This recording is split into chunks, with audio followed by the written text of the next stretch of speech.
Hello, and welcome to Can't Find My Brain for the Fog with Kendra and Gina, discussing love, loss, and life after. All right, welcome back to Can't Find My Brain for the Fog. In today's episode, we started thinking about how we hadn't really told much of our love stories, right? Yeah. And you don't know us well. Yeah. You need to know us. Honestly, great grief comes from great love. So you kind of need to know our love stories to understand the process, right? So today, I think pitching me in, I'm gonna start. Kendra gets to go first and tell you all about her Gina's life. making me start here. To tell you about Gritty. tell you a little bit about how Jim and I came to be, I guess. And for us, it was really quick. Let's be honest. But I think honestly, before I tell how Jim and I got together, I kind of have to back up a little bit because for both of us, I think God was doing a lot of things in our lives. Like, I had never really dated a lot before Jim, and it was somewhere in the few months before I met him, I don't know, 3 or 4 months before I met him, I had started, I guess, trying to date maybe a little bit, maybe because I was settled, had a career, I had my life, okay, now I'm going to try to start dating. And so I started trying to date a little bit. I met a couple of guys. They weren't great guys, let's be honest, but at the time, you got to weed through some of those bad guys, right? And I think that is part of how God was working on me, because God has a way of like preparing me for things before presenting the things to me. That happens and that happened in this case. He was kind of preparing me that, to date, preparing me to see what a good guy was versus what maybe not a good guy was. Did you try a dating app ever? No, no, I never did any of that. I mean, I know people who do, and that no shame to those who do. But I never did that. I never tried that. I met some people through my work, and that's how I had progressively met people. And so like I said, they weren't great guys, but I think it took me a minute to realize it. Right. And I don't want to like tell too much of all of that, but let's just say the weekend before I met Jim, this last guy that had been kind of circling around, and it had become something it shouldn't. I honestly let that it wasn't even a relationship really, but I had let that connection go further than I should have. It was not somebody I should have even talked to in that way. But I had finally stepped up and said, no more. Like, I had told him, no more. Yeah. We cannot do this. I cannot. This is not appropriate. Not going to happen. And I had finally stepped up and said that to him. At the same time, through my work, I had gone to cover a fire incident because that was, I was a reporter and that was part of my thing. And I just happened to be in the right city at the right time in the county. And when this happened, I was the only reporter available because it normally wasn't my beat. It was just like all these things had fallen into place for me to be the one on scene covering this incident. And it wasn't like there was no loss of life or anything like that. It was an abandoned house that was being used for storage. I love how you said it was your beat. That sounds so wonderful. Right. Well, at the time it wasn't my beat. That's the thing. Like it became later on, but at the time it was somebody else's, but her car was not working. She couldn't get there. So I was already in like the 5 minutes away from where it was happening. So it just, all these things worked out that I was supposed to be there. And I didn't actually meet Jim at that scene, even though he was the public information officer at the time. But I talked to the firefighters on scene and found out what was going on. And it was, like I said, it was so minimal. I had a chance to actually do a little bit more about it and tell the story in a different way, I guess, because it was a minimal thing. And he was so impressed with how I handled that he reached out to me, like, via text. Oh, okay. Because that was his job. Like, he was supposed to talk to all the reporters. So he had reached out to me via text, and we texted back and forth for a couple days. And that was happening simultaneously as this other guy that I was trying to, like, no more. So that weekend, that all came to a head that weekend. I was not in a great place that weekend. I'll be honest. I was kind of just annoyed at myself because I knew this guy wasn't a good guy, and I had let that get, I let that conversation go on too long, and I knew, I was just kind of annoyed at myself over all that, and like I said, and at the same time, I think God has a way, like, I'm stubborn, so it takes, I think sometimes God has to hit you on the head. Has to like hit me on the head and like work on me a little bit to get me to be willing to be like, oh, okay, maybe this is what I want. Like, maybe that is what I want. And I think that was part of all that stuff happening. And I finally was like, okay, God, I'm done trying this. Like, I'm just done. I'm not gonna do this anymore. I'm just gonna wait until you drop somebody in my lap, right? And then I met Jim the following Monday. Awesome.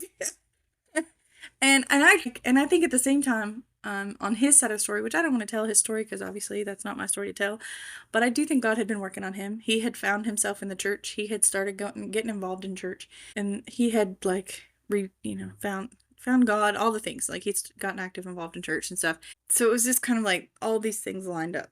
Were you guys still going at one point in time? We all went to the same church. Yes, and he was going to that church at that time. Okay. I was not yet. I had not found a church here locally. I had just moved up here in January, and this was April.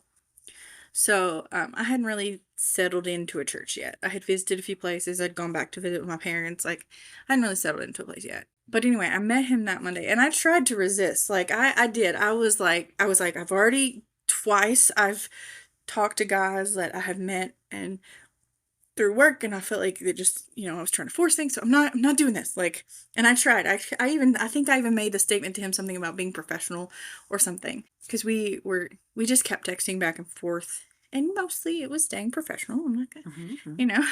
Sure it um, was, Kendra. but that was a really crazy week because I had to cover, like, there were like four things that happened in the same day that I had to cover. One was this award ceremony for my boss in Lexington, and then I came back and I was working on that story, and it was like midnight, 2 a.m., and a fire broke out around the corner from my house. Oh wow. And he was still up, and he had kind of told me because I heard the sirens go by, so I knew that something was going on.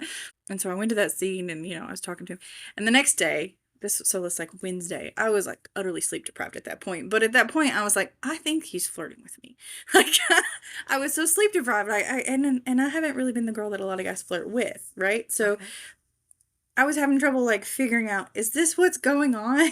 Was he like a little kid punching you, Yeah, like in no. fifth grade? Like, he was like texting me, but he was kind of like flirting with me. And I said something to one of my coworkers. I was like, I kind of think, like, I'm not sure. And she was trying to encourage it because she knew him. She actually did cover fire normally. But she knew it. She had met him, and she was like kind of encouraging it. And her boyfriend at the time was actually a firefighter in a different county. So like, she knew these fire guys, I guess. And I was like, I'm going home. I'm taking a nap because I had been up since like sometime the day before, and I hadn't slept. And this was like 9 o'clock in the morning, and I was exhausted. So I went home and I took a nap, and I woke up and I was like, yeah, he's definitely flirting with me. Like, with some clarity, I could see it now. Like, I could see, yes, that's what's happening. And so I finally, I was like, okay, you know, maybe this is what, maybe I'm going to take a chance on this. Maybe this is what God's thinking. So I texted him back and I was like, I'm taking my dog for a walk in the park if you want to join us. Like, just open the door, but I'm not gonna, not a date, just not a little date, get together. And he did, and my dog loved him. And although years later he kept joking that he had jerky in his pocket, and that he was just feeding her treats. But my dog was kind of particular, so she loved a lot of people, but at the same time, Passed the dog test. Yeah, he passed the dog test. And another friend laughed at me because I said I didn't dress up or anything. I was wearing comfortable clothes to walk in the park because I was. But yeah, so that was our If first, he loves like, you dressed to walk in the park, right. he's gonna love you. Yeah, I got that. That was our first, like, date, I guess you could say, and that became like an anniversary for us. It was like that first date, and it is coming up soon here in April.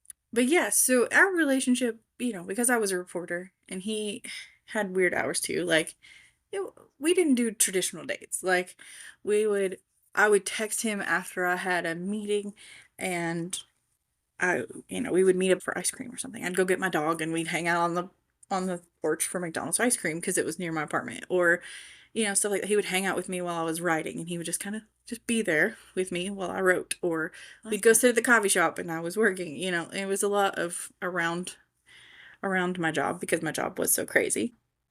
But yeah, like, I did say this earlier that a lot of people thought we were married before we were married, because I think it was just we just were so comfortable with each other so quickly, because that happened, within a week, less than a week of, like, Wow. we met each other and then started kind of like flirting, and then like had our first little park date, and then like it was just like it was Gone really place. quick. It was kind of a whirlwind, I guess you could say. Don't you find that a lot of what you love about people is the everyday mundane things? I mean, Yeah. I say mundane because it's just the everyday. It's nothing big. It's not some big, grand gesture of Mm-mm, flowers or mm-mm. candy or let me take you out to this fancy dinner. It's just the somebody that just wants to be with you every Yeah. day. Sounds And like what you had. I think that's what a lot of people think. A lot of people think romance is massive grand gestures. Like I would people think agree. it's like flowers and wine and, fancy dinners, and that's not really what love and romance are about. No, Like it's the person that is with you when you feel like crap and you can't move on the off the couch because you've got a migraine or you're sick or very good point. whatever. That's the person that's gonna, come over and help you get a washcloth or hand you a bowl or, make you soup. It's the Hmm. person that like, they don't, and I think this is where men and women sometimes struggle because women expect a certain thing and men Hmm. expect a certain thing, and we don't always see eye to eye on what we expect, and we have to learn that that's not how everybody, just because that's how you show love isn't how everybody else shows love. That's true. Like Jim liked to get me little things, like he kind of liked to do little gifts, but it wasn't like massive gifts. It would be like Right. little tiny things, like I know you like this chocolate, so I bought you some chocolate, or Right. like, unicorns kind of became our thing because he called me his unicorn. He said I was unique and unusual, and I was like, I don't know about that, but I appreciate that. And so that kind of became our thing. So he would get me a little unicorn for, because I have a couple different unicorn things that he'd gotten me over the years. And that kind of became our thing. And I think, we were together for 3 or 4 years before we got married. 3 years before we got married. And I feel like we lived a lot of, like, we were only together for 10 years total. And that's why I think I struggle with the how many years were we married, because we were together and it just Hmm. felt so natural that, like, that's kind of hard for me to remember, like, when we actually did get married compared to. But we had a lot of life in those 10 years, I think. Like, he had gotten injured in that point, like, and actually, and this is one of those things that I know some people aren't going to agree with this, but it is what it is. We actually did move in together before we got married. And I think that's part of what people thought we were married before we were married too, Right. because Right. it just, but we did. He had lost his job. He was, financially he was struggling. I had a 2-bedroom apartment. That's So probably about the time I met him. probably. He was injured. So we ended up moving in together. Well, that was before he got injured. But yeah, he was living with me when he got injured, which was Yeah. probably a good thing because he wouldn't have been able to do anything for himself at that point because he couldn't move his leg. But he got injured at work and he was down out of commission for a while. So, like I said, we went through that. We went through. He lost a job. I lost a job. Like I lost a job while we were together. Like there was just a lot of life in those 10 years that you know that I think it made us closer, I guess, than Mhm. some people would think. I don't know if that makes sense. No, I can see that. Before we were married, I lost a grandparent while we were together. Like he had been hospitalized while we were together. Like it's just all these different things. And I think that was, a big part of it for us. I heard a story today at church that about a man taking care of his wife who was dying of cancer, Mhm. which this doesn't have anything to do with widowhood. It has to do with the fact that the man was taking such, in the story, he was taking such joy and pleasure Mhm. in his compassion for her, just, Yeah. little drops of water. And he loved loving her, And I think even that's when yeah. she couldn't reciprocate anything. Mhm. And I think that's the kind of guy Jim sounds like he was. Yeah. If you didn't feel good, he just lay on the couch with you and Yeah. watch TV Yeah. or be with Yeah. you. And that was like a lot of because, neither one of us had a whole lot of money anyway when we started dating. So that was a lot of our dates were hanging out on the couch together, watching Netflix on my laptop because I didn't have a TV when we Hmm. started dating. I didn't have a TV. I just watched TV on my Netflix on my laptop all the time. Or we did have for a while there we had a standing Wednesday night date and we would go. There was a restaurant in town that's no longer there. They had the best salad bar though. We loved it. And those guys, the guys that owned it, they loved us. They kind of like adopted us. And that was our Wednesday night thing. Like we always went and had dinner there every Wednesday night, just the two of us. And I think it's good to do that kind of stuff too. Like dating is Hmm. important, but dating doesn't have to be big fancy things. And I Right. think that was something that our relationship, like we kind of understood in our relationship, I think. And I think that was one of the things that he like admired about me a little bit was because I was like, I don't need these No, things. it's just Like time. I just want your time. Like, Right. and he, having been in a relationship, had been married before, I think he kind of understood that, like, in a different way, because he had a different perspective coming into it, Right. having been married before. It brings a different perspective into it. And we always joked, like, I always would joke that, like, we started talking and then he just wouldn't leave me alone. That was my joke. And I don't mean, like, Yeah. sometimes that can be taken out of He was context, but like, that was you our were joke. feeding him treats. I Yeah. know, and he just wouldn't go away. Yeah, he got stuck. He got stuck with me. So Don't feed that the became stray like, cat. that became our song though, was it's an old song. Huey Lewis and the News was Stuck with You. Ah, That became like our song. That was the song that we used at our wedding, and that became our song because that was the joke of, like, he would say, "You're stuck with me." Like, that was his, "You're stuck with me now." Like, I you like can't that. get. And that was our thing. So one of the things early on in our relationship too, like, one night it had stormed and he had been at the fire department, and he could walk home from the fire department, but it was a little bit of a walk from where he lived at the time.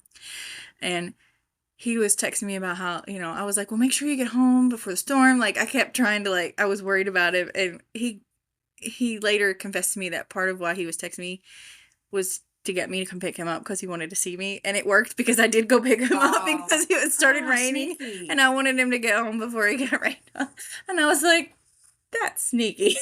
Yeah. But, like, but I think we had a good, like, joke, good relationship of, we joked with each other, and he was always joking with somebody or other. He always said, if I don't pick on you, I don't like you. That's what he. Sure. Oh, I see it.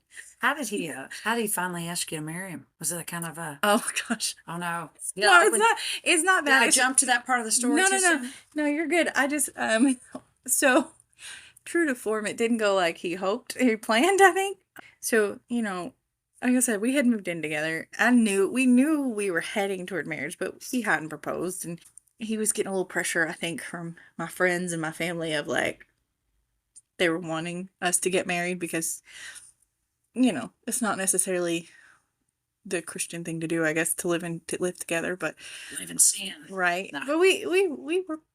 We've been good, but anyway, I think I had to work that day or something. I was really tired. And he had this plan that he wanted to take me out to eat and then do, like, a big proposal thing. But I went up to take a nap. Oh no. And it was Christmas Eve, and we were going down to see my parents that night.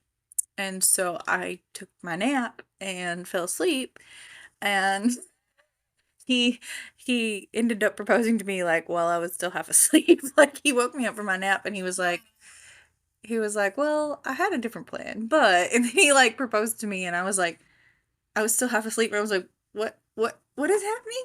Like, is this what's happening? Am I really awake?" Like, like, it took me a few minutes to figure out what he was doing, because, like I said, I was half asleep. I'd taken a nap, and I was confused. But yeah, so I kind of loved his proposal plan, but he still wanted to do it. He wanted to do it before we went down for Christmas with my parents. So yeah, that was, it couldn't be normal. It had to To me, be. no. No. But, Nothing with us was normal. It had to be different. I So, like it. um, I think, yeah, but I think that was one thing when I look back at our story, is, like, there was a lot of things where God had been moving parts into place for us to work out, because I can see there that. was an age difference. So yes, that's a big, reason why we couldn't have met before we did, but there's like 8, 9 years between us. But there's also the fact of, like, I think if I had met him earlier, I would not have been prepared for it. I If I understand. had met him earlier, he would not have been prepared for it. He would not have been in the right headspace to be the kind of man that he became, Right. and I the man that understand. I No, I totally needed to understand be. that. Like, I had a lot of people that told me after, "Oh, you made him the man he was." No, I think God made him the man he was, because if God didn't make him the man he was, he wouldn't have been the right man for me. Right. And that was one of the things I said a lot, like, even when he passed, we would say, I would say this, like, he wasn't perfect. He had his flaws. And you can't love somebody and say that they're perfect. Like, that perfect person doesn't exist. We all have our flaws. But we loved each other, like, through our flaws. And part of what we loved about each other was those flaws. And he wasn't a perfect person, but he was perfect for me. Yeah, I understand that. And I think that was. And a real love story is going to have ups and downs. If Oh, yeah. anybody ever tells you they have a picture perfect romance, you liar pants on fire. Right. There's going to be a big explosion eventually. Somebody's going to implode. Somebody's doing everything To for make the other somebody person, else. yeah. I think It's not a balanced relationship. And I think that's a key to a relationship too, is, like, you're it's not always going to be 50-50 all the time. Like, you each have to give parts, but sometimes you have to give more than the other person and they have to take more and vice versa. Like, it depends, but you each have to be giving to the relationship in order to balance the relationship. You each have to be willing to understand that sometimes you're going to have a bad day and not feel good and not want to move, and and somebody that loves you, even though that you can't give anything back right then. Yeah. Did y'all have a big wedding or a little wedding, or what kind of wedding? It was bigger than we both wanted. We tried to have a small wedding, but we did. We did a wedding in Pigeon Forge area and a cabin. Yeah, we tried to have kind of have a small, mostly just family. Like, it was like I said, it was still bigger than we planned. We planned it to be a lot smaller, but things happen. But it was nice. We liked it. It was very simple, low key. We just had, some family did we just threw together some stuff like cookout sides kind of things, and like nothing too fancy in a cabin down there. And it worked out really nice for us. Somebody in your family have a cabin? Why was I thinking that? Or no? We didn't get married there, though. Yeah, okay, okay. Yeah, that wouldn't have been, it wasn't big enough for that. We rented a big one, and we all the wedding party stayed in one big one, and that's where we got married at, with one big cabin down there. But yeah, it was nice and simple and quiet and basically what we wanted. Pretty sure. What would you guys say, like, if you, what was the funnest thing you did together? Can you think of something like that, just, I don't know, your funnest day, or? I don't know. I think we had a lot of fun days. I mean, one of the things we did after, because I should say after marriage. Well, say those who know us know, in this area we're close to Gatlinburg, so people here go there a lot, and my family is no exception. We went there a lot. So Jim and I had been there quite a bit, but that was after we stayed there for a week after we got married, and that was kind of our honeymoon. We did what we could within. So we tried to make it touristy. I was like, we're gonna make it touristy. We can't go do like a big, like, we wanted to do like a big, go overseas or somewhere. We couldn't really afford that, but we were like, we're gonna have fun. We're gonna make it touristy. We're gonna do things we don't normally do. And so we did that. We went to the Titanic Museum, and we went to this, and we did the wine tours, and we did all the little touristy things, and had a lot of fun with that. I think just us together was always, even if we were just hanging out at home, it was your love story. It was fun but relaxing, and you never knew what was life was kind of crazy, but I think between us it was a good, good story, good love story. I like it. For us. Like it. So I think, yeah. And he gave me 3 good stepkids, 3 great stepkids. Yes. Yeah. So, and I just think it is crazy to look back and think, like, what has it been now? We're in 2025 now, and I met him in 2013. So to who I was then and who I am now is completely different. And a big part of that is because of the influence he had on me and the person he was. I watched him. I walked with him through college, and I watched him as he made it. He went to college, went back to college while we were married, and got through that and worked on,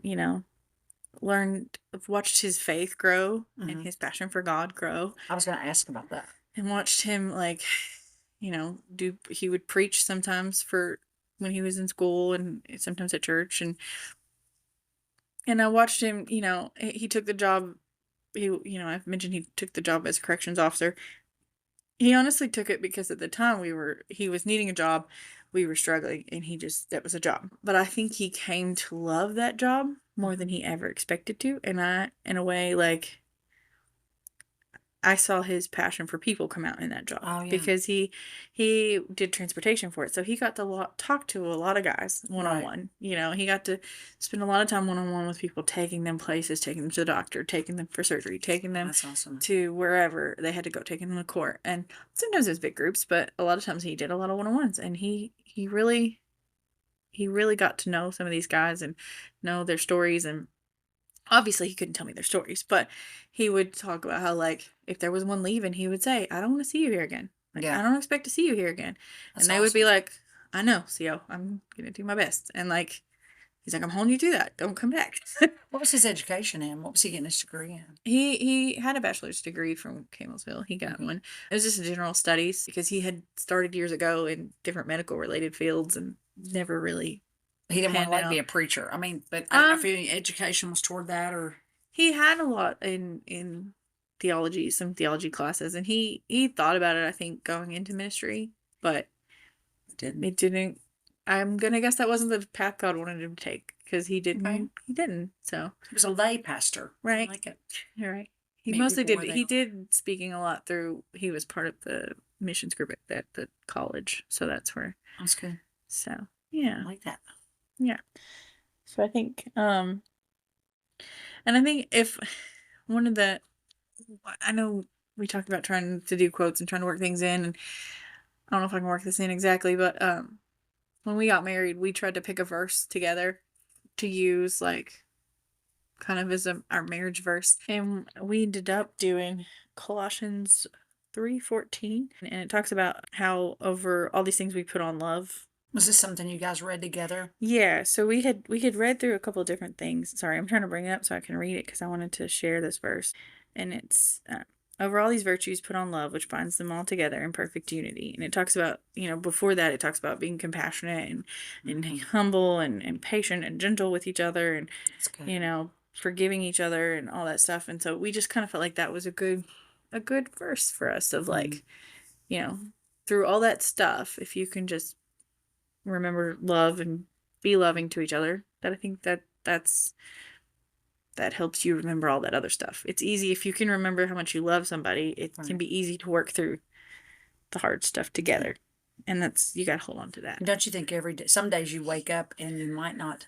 You don't always like You each other. always, right. I was going to say, you don't always like So it's the a really, person, but you love them. Yeah. And No, it's a choice. I think there were very few days when I don't know that there was any days that I can really say I didn't like him. I think I always liked him. So that's a good. I read that in a book once of they talked about how you always love a person, but you don't always like them. But Well, and 'cause a they lot would of people, say, yeah, and love's that's what not an emotion, it's a choice. yeah, and this couple would say, "I like you a lot," and that was Yeah. that was their way of being like, I'm really happy, and I think that's valid. Of like, I don't think there were a lot of days I didn't like him. I think there were most days. Because I would say the person you love most probably is the person who can hurt you the most, Oh yeah. make you the angriest, Oh, absolutely. also make you feel the best. And so that love is not an emotion. It's something that a lot of other emotions are wrapped up in. Yeah. I would say that's true. Love is a choice. I agree with that. Yeah. You have to That's a great story, Kendra. choose to love them every day. All right. I like it. Well, and I guess that's about a wrap on our story and how we came to be, and hopefully I didn't. The episode of Kendra and Jim wrapped up. Our love story. I like it. It's a great love story. Yeah, I think it was a pretty good one. It was a great one.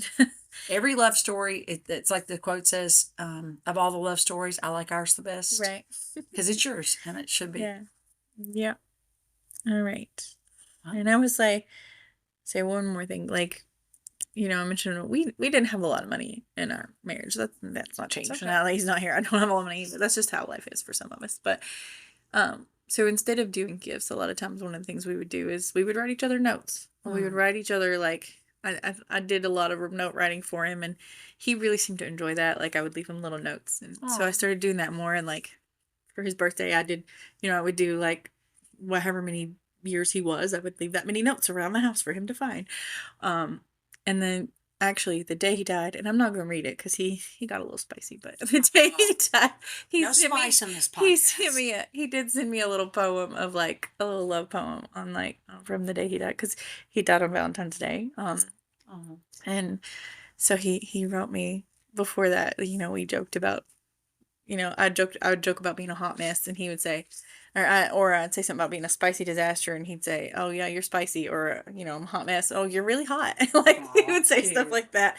So he'd sent me a little poem that he'd written me that day, and so that I think, the power of words is a big thing. That was a theme for our relationship too. I would agree. The power of words are powerful. So, words are. Well, on that note, I guess I will wrap up this episode. Yeah. Of my story, mine and Jim's love story. It's a great love story. All right. And we'll see you next time to hear the story of Gina and Tim. Convoluted as it is. Well, thanks, guys. See you guys next week. Thank you for tuning in to Can't Find My Brain for the Fog, discussing love, loss, and life after with Kendra and Gina. We hope you enjoyed today's episode and look for new ones each week. We're going to shoot for Mondays.